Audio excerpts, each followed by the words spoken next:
and welcome back to the video series on operating system concept.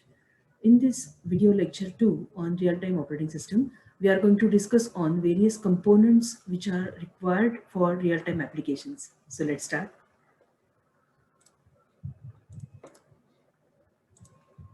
In my last session, we discussed that there are various components which are essentially very important for any real-time application to execute. And the components are the scheduler, function library, fast dispatch latency, user-defined data objects and classes, memory management, and symmetric processing. So all these components we are going to discuss in this particular video session in brief. First of all, what is the concept of scheduler? Now, whenever you have learned any traditional operating system, you must have learned that what is the role of scheduler and what are the types of schedulers which are used. The component that is called as scheduler of real-time operating system tells that in which order the tasks can be executed, which is generally based on the priority. So essentially, scheduler is a program which decides in the which order the different tasks are to be executed. And if you have studied the traditional operating systems, there are three main types of schedulers you must have learned, such as the middle term scheduler, long term scheduler, and the short term scheduler. And every scheduler has got its own function in order to support the operating system. Second component of real-time operating system is the symmetric multiprocessing, that is SNP. In one of my video lecture, we have discussed on the types of multiprocessing such as symmetric and asymmetric. You can visit that video lecture and just go through. So the symmetric multiprocessing, it is a number of multiple different tasks. Those can be handled by the RTOS, that is real-time operating system, so that parallel processing can be done. So how these different tasks can be distributed across multiple processors, that is discussed in symmetric multiprocessing concept. The next component of RTOS is its function library. Function library is a standard interface that can contain an application program interface, that is API, to call the routines within it. And this is the interface that connects that application code and the kernel of the OS. So basically this is nothing but collection of various APIs in order to connect the application code and the OS kernel. Application code entitles direct requests to the kernel via this function library, which is having the API to prompt the application to give the desired programmatic behavior. So essentially, this is nothing but the collection of API, which is actually used in order to prompt the application to give the desired result. Next component of RTOS is nothing but the memory management, or the memory management unit, which we have studied in the traditional operating systems. This element is needed in the system in order to allocate the memory to every task or every program, which is the most important element of the real-time operating system. Because unless and until the task is brought into the main memory, that will not be getting any attention of CPU to execute. So how the task is getting allocated with the memory, that is very important to be understood even in RTOS. In an RTOS, this is important since unlike general purpose operating systems like Windows, it can't afford to have memory paged in or out since it leads to non-deterministic behavior. Now, what do you mean by paging? For that also I have created a video. You can visit that video and understand what are the various memory allocation techniques such as paging, segmentation, and paged segmentation. And in the same video, I have also discussed the advantages and disadvantages of paging so that you can understand that how this paging activity, if it is increased, it degrades the performance of the system. The next component of RTOS is fast dispatch latency, or the context switch time. Now, what is dispatch latency? Dispatch latency represents the time from when the operating system identifies that a task has finished until a ready to run thread is started, or when an event is triggered that causes a higher priority task to preempt a currently running task. So basically, what do you mean by dispatch latency? It is depicting, or it is representing the time from when the OS identifies that, okay, this particular task has finished. Okay, and then another task has to be given the attention of CPU. So that is the, essentially in simple words, we can understand it is nothing but the response time, okay, in which the task is getting attention to the CPU. The context switch is nothing but it is again the time it takes for the schedule to switch from one running thread to another thread. So how much time it actually takes for transferring the control from the current running process or current running task to the another task which is requesting CPU's attention. That time is called as context switch time. And essentially in RTOS, the context switch time must be very minimum. This involves saving of the context of the current task and replacing it with the context of the new thread. Now, what do you mean by saving of the context of the current task? Now, again, if you go back and if you have learned this context switching concept with respect to the general operating systems, general purpose operating systems, in which we have seen that for every process, whenever a process gets created, the process is assigned, or rather a PCB, that is process control block, is assigned for every process. Till that particular process is live, the PCB keeps on monitoring the status of that particular process. Now, if you have to recall that various states are there into which the process actually undergoes, such as creating a process, waiting a process, then dispatching a process, terminating a process. So there are many states a process actually goes through. So essentially, this PCB, that is process control block, is used to maintain the state and the another account information of that particular process.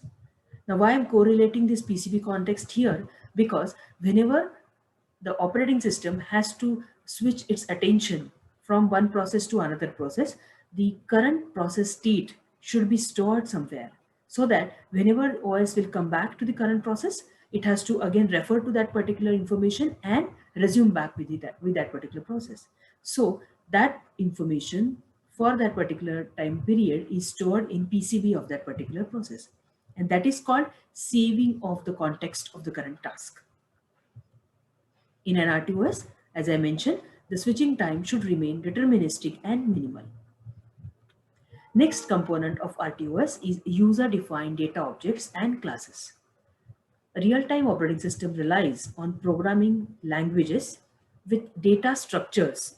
Those are organized, which are based on their type of information. Now, RTOS use data structures generally which are organized into groups or classes by operation type. The user defines the set of objects, each class, that the RTOS will use in controlling the application. The names may be somewhat different depending on the real-time operating system. Okay. But again, their use or how they relate to operating system, real-time operating system, it depends on the functionality for which those data objects and the classes are actually created. The user defines object sets through a specified programming languages such as C++ that the RTOS will use in to control the specified application. So this is again one of the very important component of RTOS. Going ahead. Now we will talk on the types of real-time operating system. There are two main types of real-time operating system: hard real-time operating system and soft real-time operating system. Now let us try to understand hard real-time operating system. These are the types of real-time operating system which necessarily perform the task within the given specified deadline. Now, if you remember, when I started this particular video series on RTOS, I talked about the real-time and the two types of real-time, that is soft and hard real-time. So a formal guarantee of always meeting the hard deadline is required in these type of RTOS. A hard real-time system has time-critical deadlines that must be made, otherwise a catastrophic system failure can occur. And if you remember, in my last video session, I have discussed some of the very sensitive real-time applications, such as defense applications, or it can be an application related to medical segment, or it can be an automotive sector example with respect to hard real-time, such as deploying the airbags on the as soon as the event happens with respect to any kind of a crash. So that is again can be categorized as a hard real-time system application. Okay, so there are many applications which we have already discussed. Again, I have kept the examples here also. The examples of hard real-time such as air traffic control, vehicle subsystems, and nuclear power plant control. What are soft real-time systems? In a soft real-time system, it is considered undesirable but not catastrophic if deadlines are occasionally missed. It means it is not very much hard bounded with the time constraint as compared to hard real-time systems. And that is why it is considered undesirable but not catastrophic if deadlines are occasionally missed or if the deadlines are not met. Soft real-time systems are also known as best effort systems. Most modern operating systems can serve as the base for a soft real-time systems. Some examples: multimedia transmission and reception, networking, telecom and cellular networks, websites and the services, computer games. So these are some examples which are actually depicting the soft real-time system operations, wherein the time constraint is not very much essential as compared to hard real-time systems. Now, in the next video sessions, we are going to discuss on various features of real-time operating systems. The main features are listed here: scheduling, resource allocation, interrupt handling, and some other issues like kernel size. So in this particular session, we will discuss on scheduling concept. Now, as we know, as already it is assumed that you know the scheduling with respect to traditional or general purpose operating systems.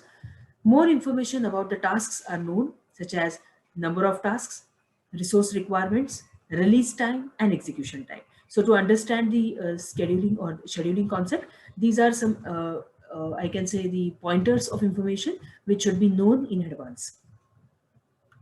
Being a more deterministic system, better scheduling algorithms can be devised. If you know certain points which are mentioned here, then it is possible to design more deterministic system. The scheduling techniques can be broadly classified into two types: preemptive and non-preemptive. Now, this is somewhat in line with the general purpose operating systems, but I have kept this particular topic purposely here so that you can just brush upon these basic or fundamental concepts of scheduling. Preemptive and non-preemptive. Preemptive is also called as forceful termination of a process, and non-preemptive, it is because of an IO request is come in between, that time the process can be stopped or the process can be made stop.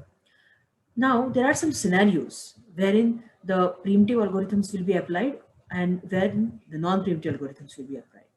So if you see under preemptive, system will interrupt the CPU to leave the running job forcefully if first condition is when the job execution is not over, but time allotted for CPU is over.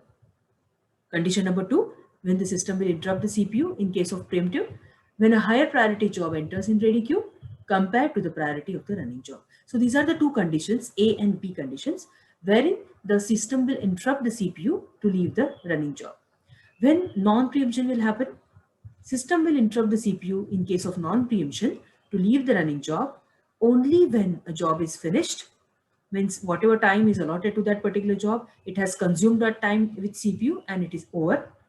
Condition 2, an IO request appears. When any kind of an input output request comes in, that time only the particular process will be preempted. So these are the conditions wherein the non-preemptive algorithm will play its role and the conditions where the preemptive algorithms will be used.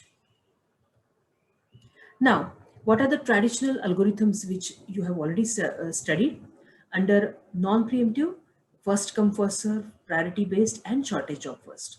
And in preemptive, round robin, the shortest remaining time next and priority based. So these are some algorithms which we have already studied in our general purpose operating systems. If at all you want me to again create a video on these particular concepts, please make me understand. These concepts are very, very essential if you want to understand the scheduling concept in real-time operating system, because we are going to discuss some variant on priority based and round robin in RTOS scheduling techniques. So there are three main types of scheduling algorithms which are used in real-time operating system. First is clock-driven scheduling, second is weighted round-robin scheduling, and the third is priority scheduling. Now in this video session, we are only going to talk on the basic concepts of the scheduling algorithms. First is clock-driven. This clock-driven scheduling algorithm is also called as time-driven scheduling algorithm. Why? Because these algorithms are used to decide which job to execute at specific time instant. And that is why it is also called as time-driven scheduling. All the parameters about the job, such as release time or execution time, deadline, how much time that particular job is required to finish, how much time that particular job actually takes to finish. All these parameters are known in advance, and hence it is used in hard real-time jobs. So if at all you are asked with such question that in hard real-time jobs, which type of scheduling algorithm is used, the answer to that question can be clock-driven scheduling algorithm. Schedule can be computed offline or at some regular time instances in order to understand that when this particular clock-driven scheduling algorithm should be applied. Of course, there are minimal runtime overhead because the predictive knowledge is there, and on the basis of these parameters, this algorithm will be applied. So there is no runtime overhead with respect to this particular algorithm. The second type of algorithm is weighted round robin algorithm. Now for this, you will have to recall the traditional way the round robin algorithm works. If you just try to recall, the time quantum or the time slice concept is used in the traditional round robin algorithms, wherein every job will be given that particular time quantum, and irrespective of that job's actual need of time with respect to CPU execution, that job has to execute only for the time period in line with the time quantum or in that particular time slice which is given to the job. Weighted round robin is used for time shared applications. Each job in the queue executes for one time slice or one time quantum. Time quantum gives to jobs is proportional to its weight. Now what do you mean by weight? Weight is nothing but, it is actually speaking, fraction of processor time allotted or allocated to a job. That is nothing but weight. So the time quantum given to jobs is proportional to its weight. How much fraction of processor time is allocated to that particular job. If it is not completed, it is preempted and placed at the end of the ready queue for its next turn. This type of algorithm is also called as processor sharing algorithm, because here a single processor or maybe multiple processors will be shared with respect to the time slice which is defined. This kind of algorithm is not suitable for precedence constrained jobs. Now what do you mean by precedence constrained job? The jobs where first job actually can run only after the next job. Like for example, job A can run only after job B. Means what? There is dependency of job A onto job B with respect to the functionality or whatever is the output that job B is going to produce. In line with that, job A will start. So such kind of precedence constrained jobs, if at all are to be handled, then this weighted round robin algorithm cannot be suitable for that particular scenario. So to understand this precedence constraint job, I have just put forth this simple image here. If you see, there are two jobs, that is J11 and J12 in one set, and another set is depicting J21 and J2. Here I have declared that the release or the arrival time of all the jobs is 0. Execution time is assumed to be 1 unit of time. J11 is the predecessor of J12. J21 is the predecessor of J22. It means what? J11 is the predecessor of J12. Means what? You can see here from the arrow, J12 is mentioned here and J1 is here. So J1 is the predecessor. Means what? J1 will have to be actually executed first and then the J12. So here if you see, J11 and J21 are allotted or given to the processor P1. J12 and J22, these jobs are assigned to processor P2. So here you can see that the scenario is actually depicting the execution order which is in serial manner. Means J11 and J21 has finished their job and then J12 and J22 has started. But when we want to understand the precedence constraint jobs, then you have to see this second figure, that is figure B. Here you can see that J11 has finished, and after that J12 has started immediately. Why? Because if you see, J11 is the predecessor of J12. So once J11 has finished, the J12 job has started. Similarly, since J21 is the predecessor of J22, after J21 has finished, immediately J22 has started here. So this simple image is just to make you understand what are the predecessor, or I can say precedence constraint jobs. Okay. So in case of figure P, the round robin or the weighted round robin will not be a suitable algorithm. The third type of algorithm which is used in real-time operating system are priority scheduling. And priority scheduling algorithm in RTOS are also called as greedy or list or event driven. Now, interestingly, why it is called as greedy? Because in this particular algorithm, no processor ever remains idle. Every processor gets one or other task, one or other job to execute. And that is why it is called as greedy algorithm. The processor never left it idle, as I mentioned. When there are ready tasks, processor allotted or allocated to processes according to the priorities. Now for this, you have to refer to my previous video lecture based on how the priority scheduling works with respect to general purpose operating system. The priorities can be categorized as static time priorities or dynamic. The static priorities are set at the design time itself, and the dynamic priorities are set at the runtime as per the type of the application or as per the type of that particular job which is getting executed. So this is the third type of real-time operating system algorithm. Hope you understood whatever concepts we discussed in this particular video session. Thank you for watching. Stay tuned for my next video session.